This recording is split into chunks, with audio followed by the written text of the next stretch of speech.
Every Who down in Whoville liked Christmas a lot. But the Grinch, who lived just north of Whoville, did not.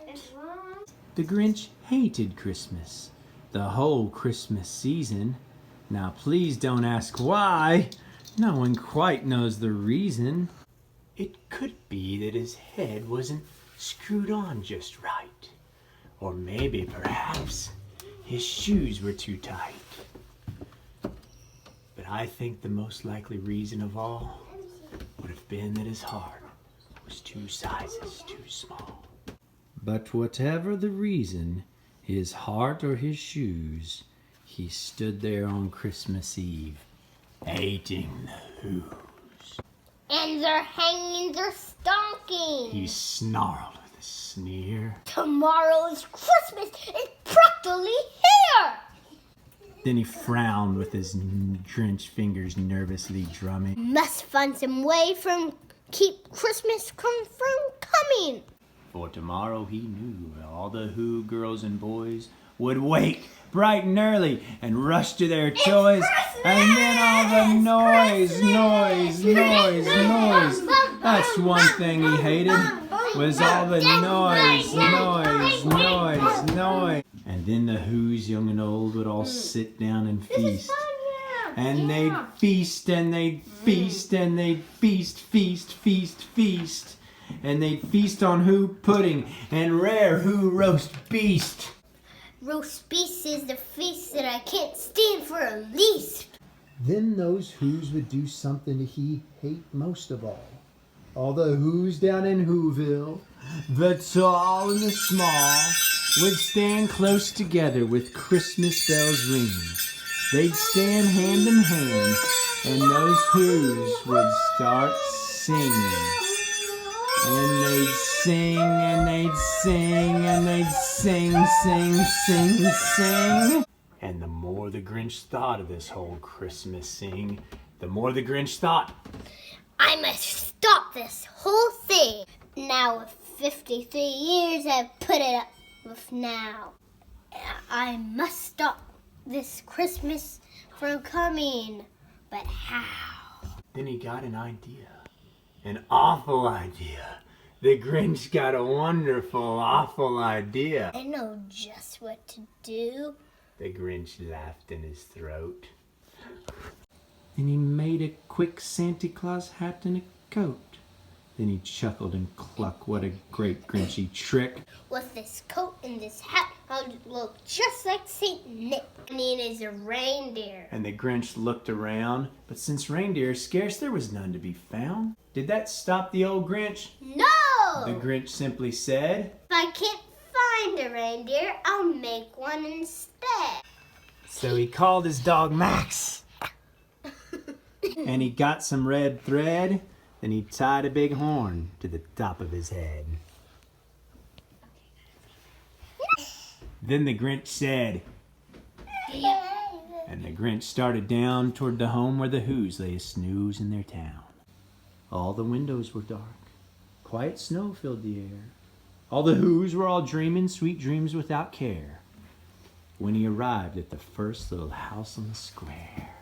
This is stop number 1. The old Grinchy Claus hissed.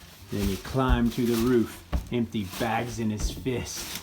Then he slid down the chimney. It was a rather tight pinch, but if Santa could do it, then so could the Grinch. Action. He got stuck only once for a minute or two.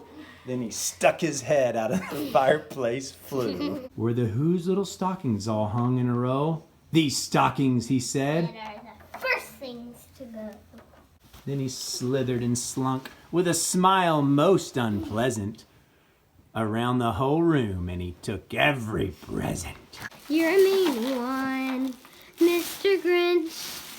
You really are a heel. You're as cuddly as a cactus. You're as charming as an eel, Mr. Grinch. You're a bad banana with a greasy black peel. Then he slunk to the icebox. He took the Who's feast. He took the Who's pudding. He took the roast beast. while he cleaned out that icebox as quick as a flash. And that Grinch even took the last can of Who Hash. He stuffed all the food up the chimney with glee. And now, Grinned the Grinch. I'll stuff up the tree. And the Grinch grabbed the tree and he started to shove when he heard the small sound like the coo of a dove. He turned around fast and he saw a small Who, little Cindy Lou Who was no more than 2. The Grinch had been caught by this tiny Who daughter who got out of bed for a cup of cold water. Why? Hey, Santa Claus, why are you taking us free? Why? But you know that old Grinch was so smart and so slick, he thought up a lie, and he thought it up quick. My sweet little dot. The old Grinchy Claus lied. There's a light on this tree that won't light on one side. I'm taking it up to my workshop and there. I'll fix it up here and I'll bring it back there. And his fib fooled the child, and he patted her head, and he got her a drink, and he sent her to bed. And when little Cindy Lou Who went to bed with her cup, he went back to the tree and he stuffed the tree out. And the last thing he took was the log from their fire. Then he went up the chimney himself, the old liar. And the one speck of food that he left in the house was a crumb that was even too small for a mouse. Then he did the same thing to the other Who's houses, leaving crumbs much too small for the other Who's houses. It was 1:15 dawn, all the Who's still in bed. All the Who's still a snooze when he packed up his sled. Packed it up with the presents, the ribbons, the wrappings, the tags and the tinsel, the trimmings, the trappings. 3,000 feet up the side of Mount Crumpet, he rode with his load to the tip-top to dump it. Pooh-pooh to the Who. He was grinchiously humming. They're finding out that no Christmas is coming. They're just waking up. I know just what they'll do. Their mouths will hang open for a minute or two. And then all the Who's down Whoville will cry boo-hoo. That's a sound, Said the Grinch. that I simply must hear. And the Grinch paused, and the Grinch put a hand to his ear. And he did hear a sound rising over the snow. It started in low, then it started to grow. But this sound wasn't sad. Why, this sound sounded merry. How could it be so? But it was merry, very. He stared down at Whoville, and the Grinch popped his eyes. Then he shook. What he saw was a shocking surprise. Every Who down in Whoville, the tall and the small, were singing without any presents at all. He hadn't stopped Christmas from coming. It came. Somehow or another it came just the same. And the Grinch with his feet ice cold in the snow stood puzzling as puzzler. How could it be so?